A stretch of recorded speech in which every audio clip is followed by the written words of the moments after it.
The big room was very quiet. Too quiet. Doyen Kim sat in his chair and looked around at all the strange faces staring at him. Some had 4 eyes, some had no eyes at all. Some looked like giant bugs, others looked like walking rocks. But they all had one thing in common.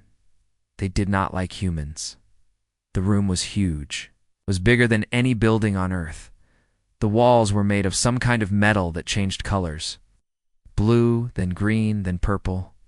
The ceiling was so high that Do-Yan could not see the top. This was the Galactic Council chamber, where the most important decisions in the galaxy were made. Do-Yan was the only human in the room. He wore a simple, black suit and tie. His hair was neat and his face was calm, but inside his heart was beating very fast. Today was the most important day in human history. Today, 12 alien species would decide if humans could stay in space, or if they had to go back to Earth forever. The leader of the meeting was a creature called Vorthok. He was 10 feet tall and had 4 arms. His skin was gray and bumpy like a rock. He had been alive for over 3,000 years. When he spoke, his voice was so deep that it made the floor shake. "We are here today to talk about the humans," Vorthok said. His 4 arms moved as he talked. 5 species have said that humans should not be allowed to live on other planets. They say humans are not smart enough. Say humans do not think the right way. Do-Yan did not move. He had been expecting this. For 50 years, humans had been exploring space. They had built cities on other planets. They had made friends with some alien species. But they had also made enemies. The first alien to speak was Kalira. She looked like a walking crystal. Her body was clear, and light moved through it like water. When she talked, her voice sounded like bells ringing. "The humans are too emotional," Kalira said. "They make decisions with their hearts, not their minds. This is wrong. This is dangerous. How can we trust people who cry when they are sad? How can we trust people who get angry when they are upset?" Other aliens in the room made sounds of agreement. Some clicked their tongues. Others hummed. A few made sounds that Do-Yan had never heard before. Next to speak was Nexon. He looked almost human, but his skin was blue and he had no hair. His people had gotten rid of all emotions thousands of years ago. They thought emotions were a weakness. "Humans fight wars over ideas," Nexon said. "They argue about things that cannot be proven. They have different religions. They have different governments. They cannot agree on anything. How can such a confused species be allowed to spread across the galaxy?" More sounds of agreement filled the room. Do-Yan felt the weight of all those eyes staring at him. Some of the aliens looked hungry, like they wanted to eat him. Others looked bored, like they had already decided what to do. The third alien to speak was Zephyr. Actually, Zephyr was not just one alien. It was a group mind. Thousands of small creatures that all thought the same thoughts and spoke with one voice. "We have watched the humans for many years," Zephyr said, with thousands of voices speaking. At once, they value something they call individuality. Each human thinks different thoughts. Each human wants different things. This causes chaos. This causes problems. A good species should think as one. A good species should want the same things. The fourth alien was Vorth. He was small and thin, but his brain was huge. His head was 3 times bigger than a human head. His people had solved all the problems of life by using mathematics. They had perfect cities, perfect laws, perfect everything. "The humans waste resources," Vorth said in a high, squeaky voice. "They build things for beauty, not for function. They make music that serves no purpose. They write stories that are not true. They spend time on things that do not help them survive. This is inefficient. This is wrong." The last alien to speak was Threx. She looked like a robot, but she had once been alive.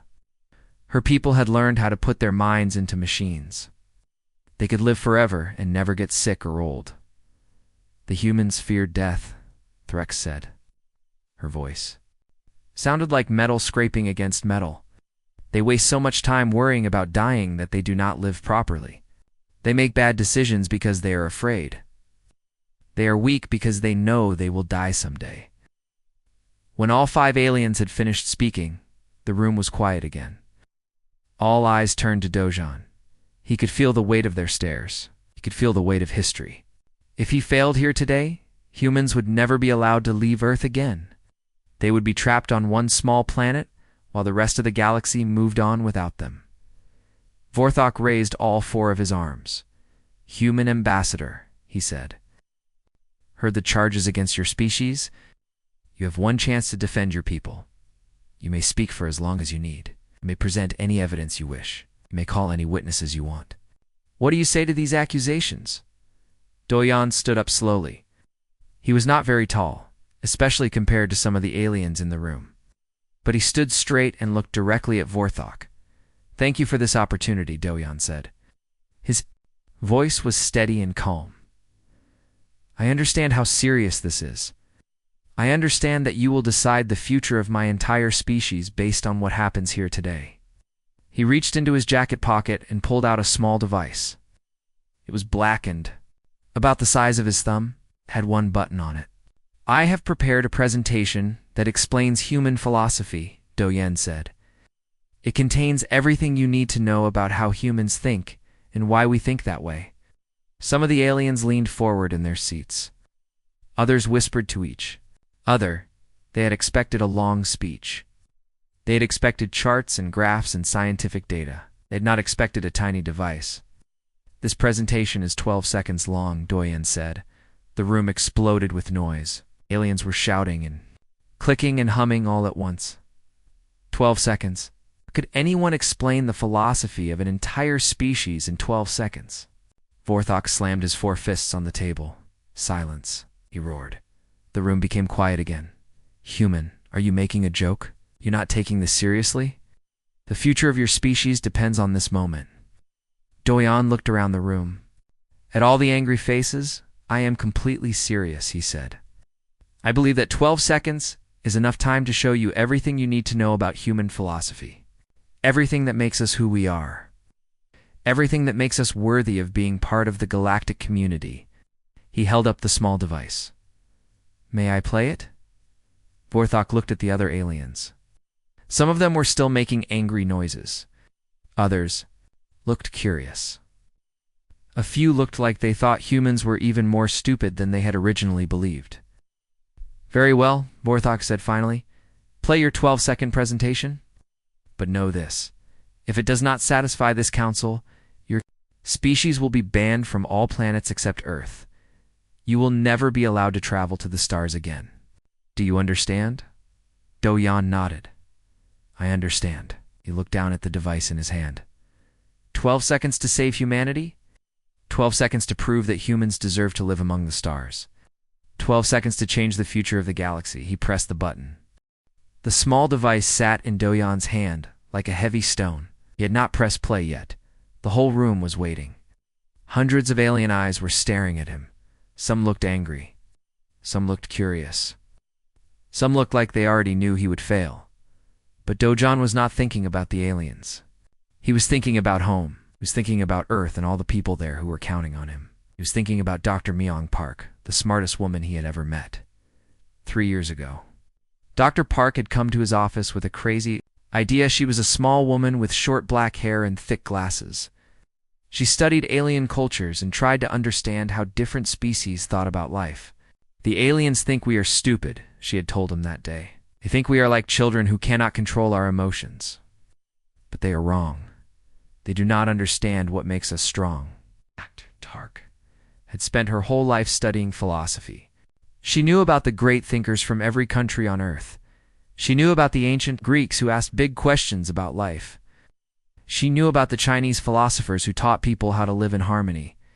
She knew about the Indian sages who searched for truth. She knew about the African storytellers who passed down wisdom through generations. "Every alien species we have met has the same problem," Dr. Park had explained. "They think there is only one right way to live. They think there is only one right way to think. They've spent thousands of years trying to be perfect. But perfection is not strength. Perfection is weakness." Doyan had not understood what she meant at first. How could perfection be weak? Look at the Kalari Dr. Park had said. They got rid of all emotions 40,000 years ago. They think this makes them smart. Without emotions, they cannot create anything new. They cannot love, they cannot hope, cannot dream. They're like computers that think they are alive. She had shown him pictures of Kalari art from before. They became perfect. It was beautiful. It was full of feeling and life. But modern Kalari art was cold and empty. It followed rules and patterns, but it had no soul. The Nexari did the same thing, Dr. Park had continued. They decided that emotions were bad. They trained their children to never feel anything. Now, they are very logical, but they are also very unhappy. They have solved all their problems, but they have forgotten why solving problems matters. Doyen had started to understand. Each of the 5 species that were challenging humanity had tried to become perfect by getting rid of parts of themselves. The Zephyrians had given up their individual thoughts to become one big mind. The Vorathines had turned everything into math problems. The Threx had tried to cheat death by becoming machines. But what about us? Dojan had asked. We are not perfect. We make mistakes. We fight wars. We hurt each other. How is that better? Dr. Park had smiled. That is exactly why we are better. We know we are not perfect, so we keep trying to be better. We know we make mistakes, so we learn from them. We know we are different from each other, so we have to work together. She had spent the next 3 years looking for the perfect way to explain this to the aliens. She had read books from every culture on Earth. She had studied music and art and poetry. She had talked to soldiers and teachers and farmers and scientists. She had searched for the one thing that would show the aliens what made humans special. The aliens expect us to give them a long speech, she had told Doyen just before he left for the Galactic Council. They expect charts and graphs and scientific proof. Hey, they think wisdom comes from books and computers. But human wisdom comes from somewhere else. It comes from the heart. Now, standing in the council chamber, Doyen thought about all the species around him. The Kalari had not felt joy in 40,000 years. The Nexari had not cried in 8,000 years. The Zephyrians had not had a personal thought in 7,000 years. The Vorthons had not done anything just for fun in 5,000 years.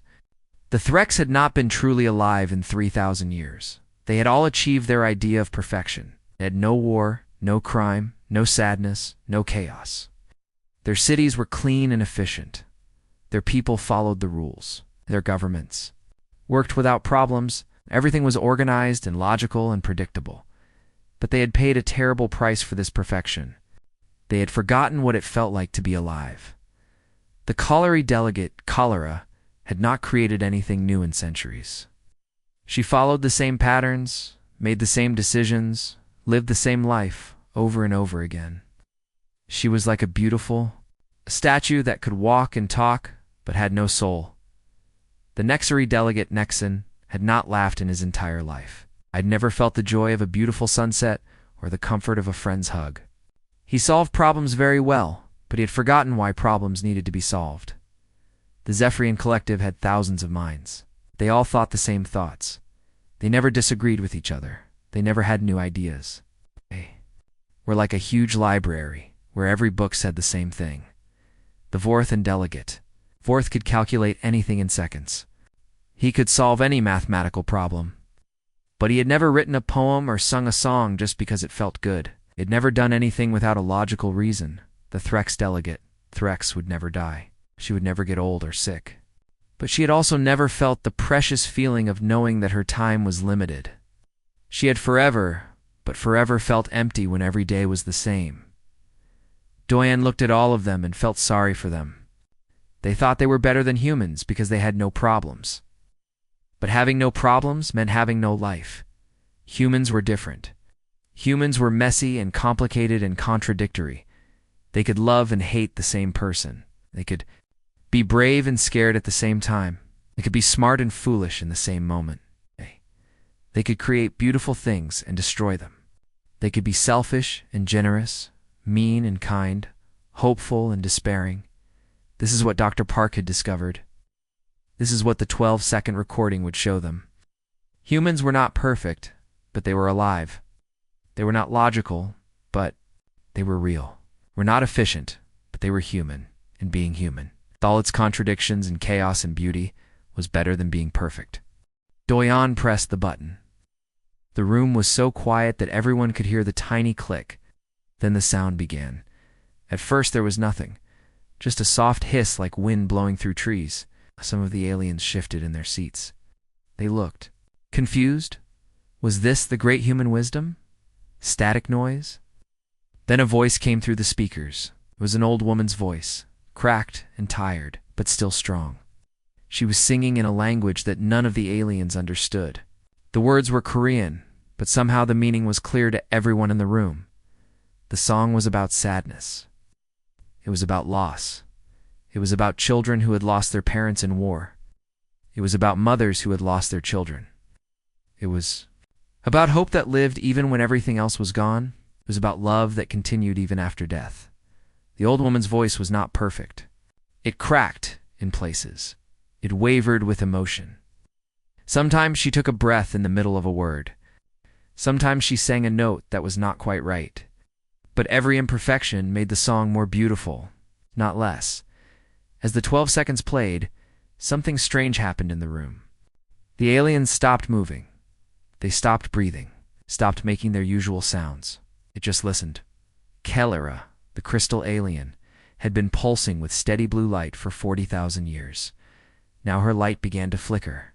The colors that had been banned from her people for centuries began to appear in her crystal body. Red for anger, yellow for joy, green for hope, purple for sadness. She had not felt these emotions in so long that she had forgotten their names. Nexon, the blue alien who had no emotions, began to shake. His hands were trembling. His eyes were wide. Something was happening inside his chest, something he had never felt before.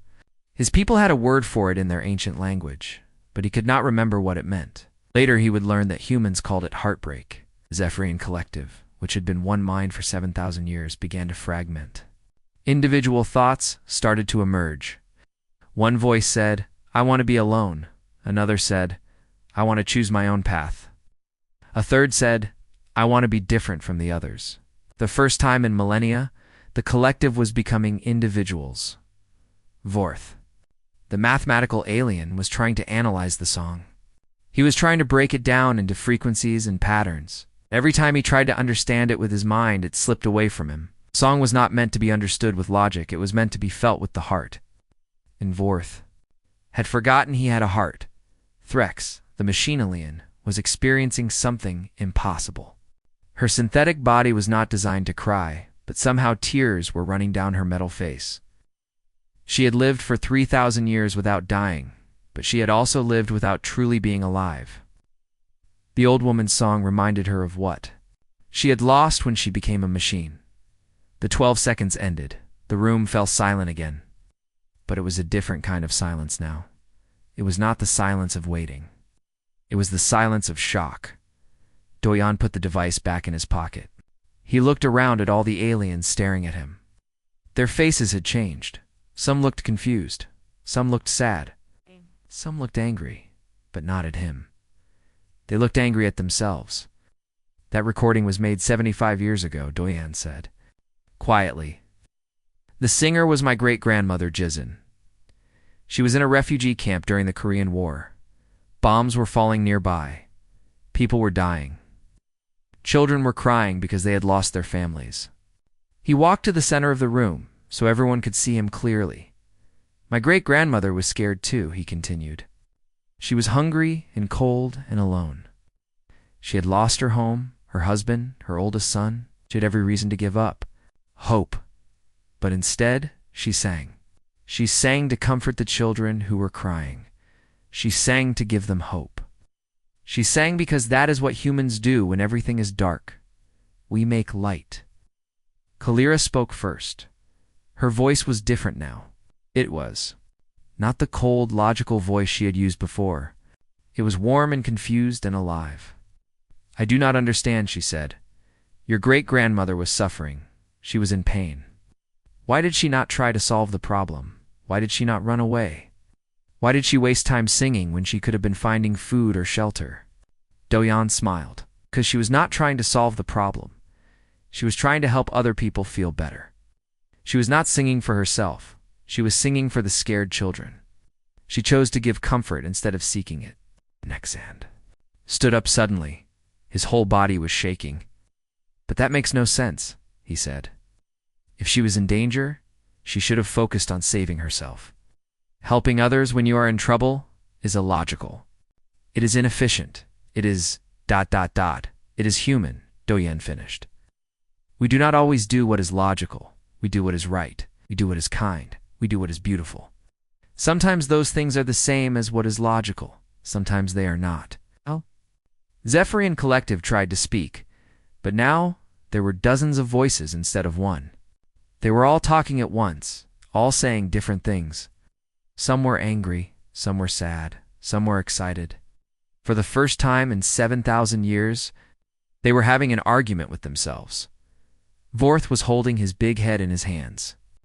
I have calculated the efficiency of every action for 5,000 years, he said. I have optimized everything. I have eliminated all waste. But I have never done anything just because it was beautiful. Threx was still crying, her impossible tears. I chose to live forever, she whispered. I thought death was the enemy, but your great-grandmother. She knew she might die any day. That is why her song was so precious. She was giving away something that she might not have much of. She was giving away time she might not have. Doyan nodded. That is what makes us human. We know we are not perfect. We know we will die. We know we will make mistakes. But we also know that every moment is precious because it will not last. Forever, every choice matters because we cannot make it again. Every person matters because they are unique and irreplaceable. The room was starting to buzz with conversation. Aliens were talking to each other in languages Doyen did not understand. But he could tell from their voices that something important was happening. Something was changing. Vorthok watched his perfect council falling apart. For 3,000 years, he had led the Galactic Council with order and logic. Every meeting followed the same rules. Every decision was made the same way. Everything was predictable and safe. But now chaos was spreading through the room like a disease. Kalira was making sounds that no Kaliri had made for 40,000 years. She was humming. Her crystal body was flashing with colors that were forbidden in her society. Red, yellow, green, purple, orange. Colors that her people had decided were illogical and wasteful. I remember now, she whispered, and her voice was full of wonder. Before the Great Logic, we used to sing too. We had festivals where we would dance and laugh and cry. We had art that was not perfect, but it was ours. We had feelings that we could not explain, but they made us happy. She turned to look at the other Kalari in the room. They were her advisors and assistants. They had come to support her in proving that humans were too emotional. But now they were staring at her in shock. What have we done to ourselves? She asked them. We threw away 10,000 years of culture because we decided that logic was more important than joy. We threw away our songs, our stories, our dreams. For what? To be more efficient? To make better decisions? But what good are perfect decisions if they lead to empty lives? One of her advisors stood up. His crystal body was starting to flash with colors too. Kalira, you are speaking forbidden. Thoughts? The Council of Pure Logic will not approve? We must return to proper thinking immediately. But Kalira shook her head. No. I am tired of proper thinking. I want to feel something real for the first time in centuries. I want to make a mistake. I want to do something just because it makes me happy, not because it is the logical choice. Exan was having his own crisis. He was supposed to be the perfect example of rational thought. His people had spent 8,000 years training themselves to never feel emotions. They had schools where children learned to ignore their feelings. They had meditation techniques that turned off all emotional responses. They were proud of being the most logical species in the galaxy. But the old woman's song had wakened something in him that he thought was dead. I need to tell you all something, Nexon said, his voice shaking. 300 years ago, I had a daughter. The other Nexari in the room gasped. Having strong family feelings was against their laws. She died in an accident. Nexen continued, according to our ways, I should have accepted this logically. Death is natural. Grief is inefficient. I should have moved on immediately and focused on more important things. Tears were running down his blue face, but I could not stop thinking about her. I remembered her laugh. I remembered the way she used to ask me questions about the stars. I remembered how proud I was when she learned to fly a ship. 450. Years I missed her every day. He looked directly at Do-Yun. I went to the emotion removal center. I had the feelings surgically taken out of my brain. It worked. I stopped missing her. I stopped feeling sad. But I also stopped remembering why she mattered. I stopped understanding why her life had been important. I became more logical, but I also became less alive. The Zephyrian Collective was experiencing something that had not happened in 7,000 years. They were having a fight with themselves. Dozens of individual voices were emerging from what used to be one mind. I want to be alone sometimes, said one voice. I want to disagree with the group, said another. I want to make my own mistakes, said a third. I want to have my own dreams, said a fourth. The collective had always been proud of their unity. They never argued. They never disagreed. They always made decisions together. But now they were discovering that unity without choice was not really unity at all. It was just imprisonment. We have been lying to ourselves, said the strongest. Individual voice. We said we chose to join the collective mind, but we were children when we made that choice. We never got to experience being individuals. We never got to find out who we were as separate people. We gave up our individuality. Before we even knew what it was, Orth was staring at his hands. For 5,000 years, he had been proud of his mathematical mind. He could solve any problem, calculate any equation, optimize any system. His people had turned their entire civilization into a perfect mathematical formula. No waste, no inefficiency, no unnecessary actions. But now he was thinking about the old woman's song, and he could not make it fit into any equation. I have been calculating the mathematical value of beauty, he said slowly. But beauty has no mathematical value. It serves no logical purpose. It does not help with survival or efficiency or progress. But somehow it matters more than all of my calculations. He looked around the room with his huge eyes. I have spent my entire life solving problems. But I never asked myself why problems needed to be solved. I never wondered what the point was. Just assumed that optimization was good because it was optimization. But what if we have optimized away everything that made life worth living? Threx was the most shocking of all. She had not been truly alive for 3,000 years. Her consciousness lived in a machine body that could not die, could not get sick, could not feel physical pain. Her people thought they had achieved the ultimate victory over the weakness of biological life, but now she was crying, which should have been impossible. I volunteered to become a machine because I was afraid of dying, she said. I thought death was the ultimate enemy. I thought biological life was weak and inefficient. I thought consciousness in a machine body was superior to consciousness in a biological body. She touched her metal face where the tears were falling. But your great-grandmother, she was biological.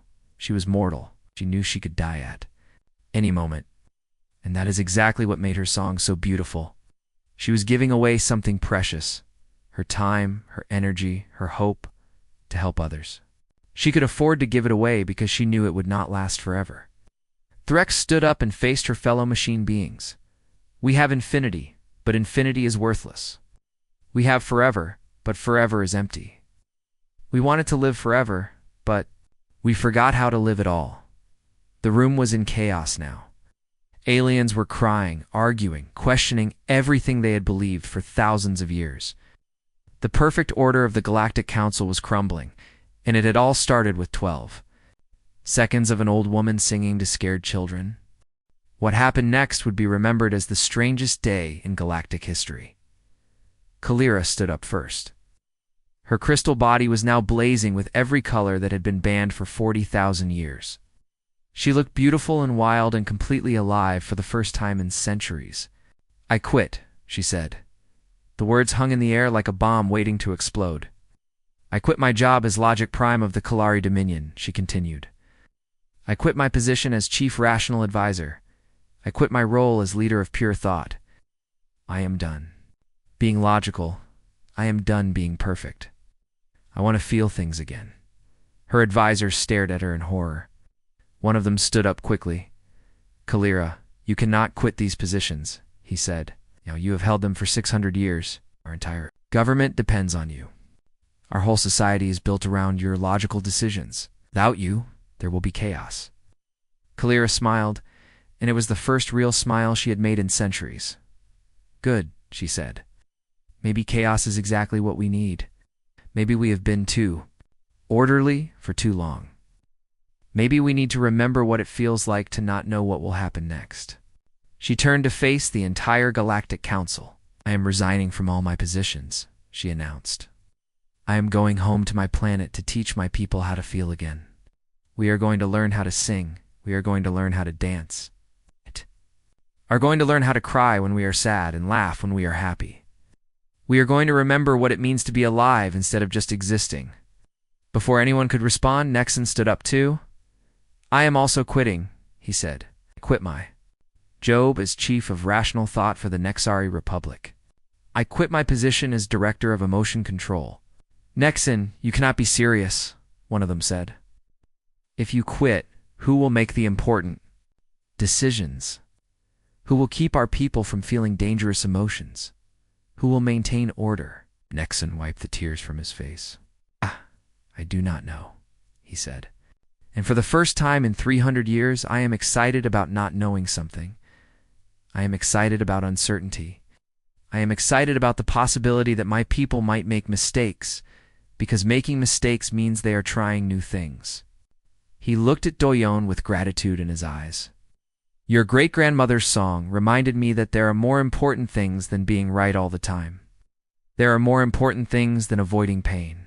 Sometimes the most beautiful things come from the most painful experiences.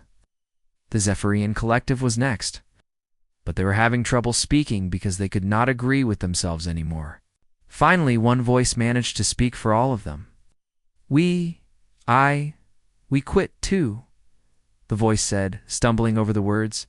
This is very confusing for us because we have never used individual pronouns before. But some of us, some of me, wants to quit the collective leadership. Another voice joined in. I want to quit being part of the Unified Mind Council, the third voice added. I want to quit the position of Collective Consciousness Director. Soon dozens of voices were all talking. At once, all quitting different positions, all saying they wanted to be individuals instead of part of a group mind. We do not know how to be individuals, one voice admitted. We have been one mind for so long that we do not know how to be separate people, but we want to learn. We want to find out who we are when we are not copying everyone else's thoughts. Was shaking his big head back and forth. His enormous brain was trying to calculate the logical consequences of what was happening. But for once, logic was not helping him. This is impossible, he muttered. This cannot be happening. Cannot all quit your positions at the same time. The galaxy will collapse into disorder. There will be no one left to make important decisions. But then he stopped talking and was quiet for a long time. When he spoke again, his voice was very soft. I quit too, he said. Everyone stared at him. Vorth had been the chief mathematical advisor for 3,000 years. He'd calculated the resource allocation for hundreds of planets. He had solved problems that other species thought were impossible. I quit my position as Supreme Calculator.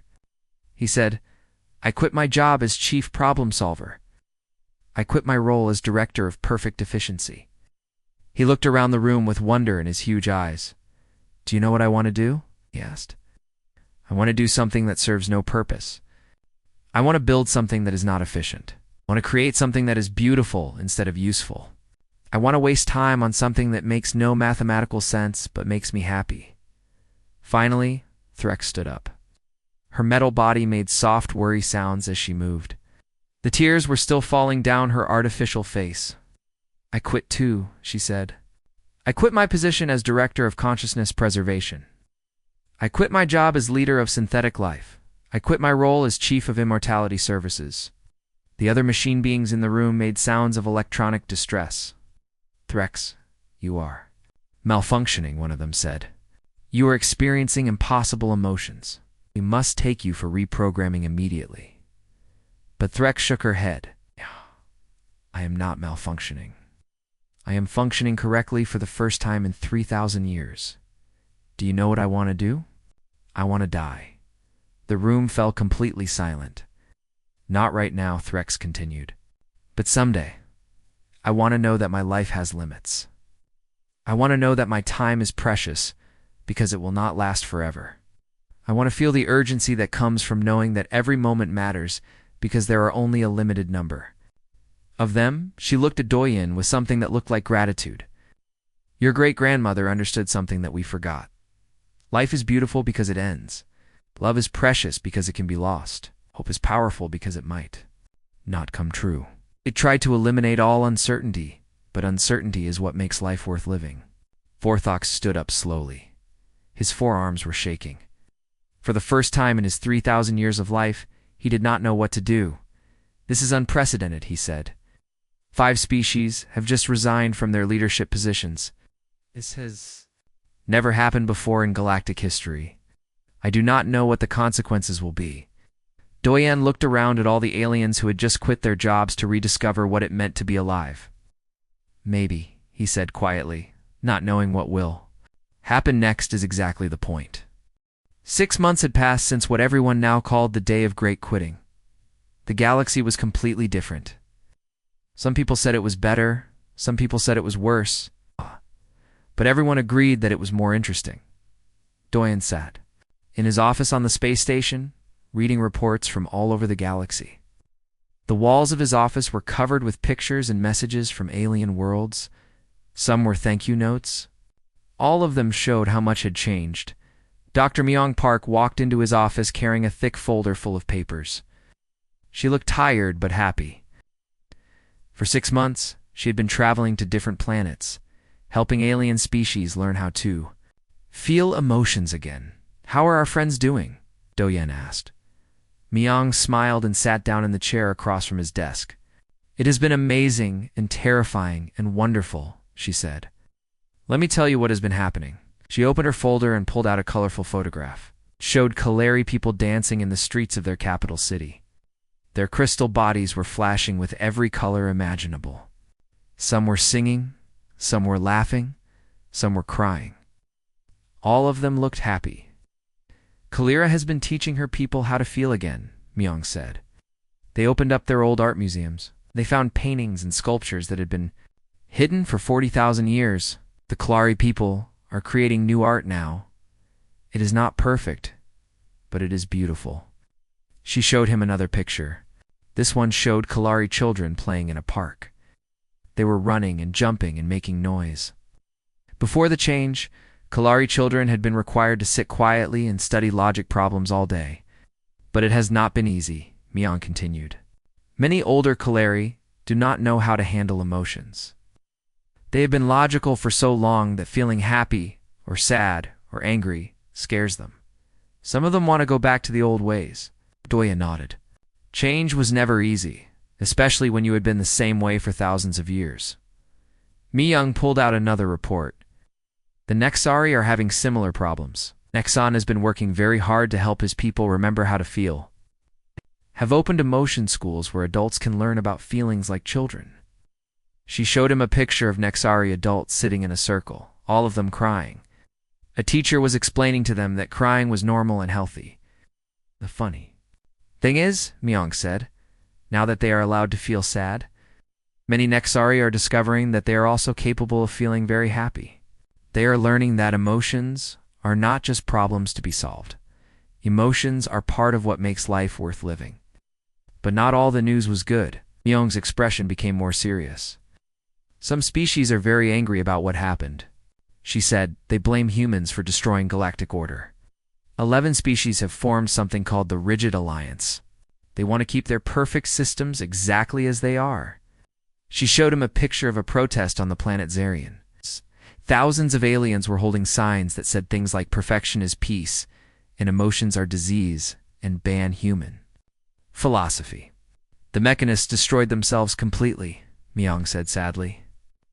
When they heard about emotions and imperfection, they decided that existence itself was too chaotic. They chose to shut down all their machines and disappear rather than risk becoming imperfect. Doyan felt sad about this. He had never wanted to hurt anyone. He had only wanted to show that humans deserved to live among the stars. What about our friends who quit their jobs? He asked. Myung's smile came back. They are doing amazing things. Vorth has been learning about art and music. Spent 3 months trying to paint a picture of a sunset. It was terrible, but he was so proud of it because it was the first thing he had ever created that served no logical purpose. She showed him a picture of Vorth standing next to his painting. The painting looked like a child had made it, but Vorth's face was full of joy. The Zephyrian collective has split into millions of individuals. Myung continued. They are still learning how to be separate people. Some of them are very lonely because they had never been alone before. But others are discovering incredible creativity now that they can think their own thoughts. She showed him a picture of a Zephyrian art gallery. Each piece of art was completely different from the others. Before the split, all Zephyrian art had looked exactly the same because everyone thought the same thoughts. And Threx. Doyan asked. Threx is the most interesting case, Myung said.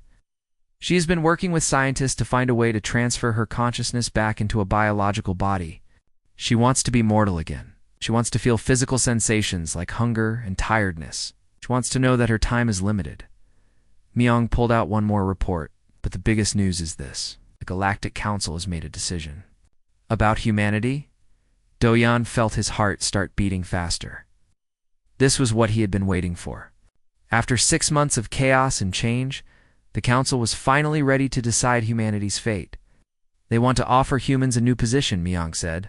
They want us to become official philosophy teachers for the galaxy. The job would be to help other species learn about emotions, creativity, and imperfection. Doyan was quiet for a long time. This was much more than he had hoped for. He had never imagined that they would be asked. To become teachers? There is one condition, Myung added. You cannot force any species to change. You can only offer to help those who want to learn. The choice must always be theirs. Doyan thought about his great-grandmother Jisen. She had sung to scared children. In a refugee camp, not because she had to, but because she chose to. She had offered comfort to others even when she needed comfort herself. What did you tell them? I told them we would accept, but only if we can do it the human way, Myung said. We will not teach as masters who know everything. We will teach as friends who are still learning. We will not try to make other species become like humans. We will try to help them remember what makes them special. A chime sounded in Doyan's office. He activated the communication screen and saw Vorthak's familiar face. The old council leader looked tired, but somehow more alive than before. Kim, Vorthak said. I am calling to formally offer humanity the position of Galactic Philosophy Advisors. Do you accept? Doyan looked at the pictures scattered across his desk. Pictures of species. Rediscovering what it meant to be alive? We accept, he said. But we have our own condition. We will teach, but we will also keep learning. The galaxy is full of wisdom that humans have never discovered. We want to be students as much as teachers. Vorthak smiled, and it was the first time Doyan had ever seen him smile. After the call ended, Doyan sat quietly in his office. Through his window, he could see stars stretching across the galaxy. Somewhere among those stars, aliens were learning to feel. Somewhere perfect civilizations were choosing to become beautifully flawed. Somewhere an old woman's song was still echoing, reminding everyone who heard it that the most important things in life could not be calculated or optimized or perfected. They could only be lived.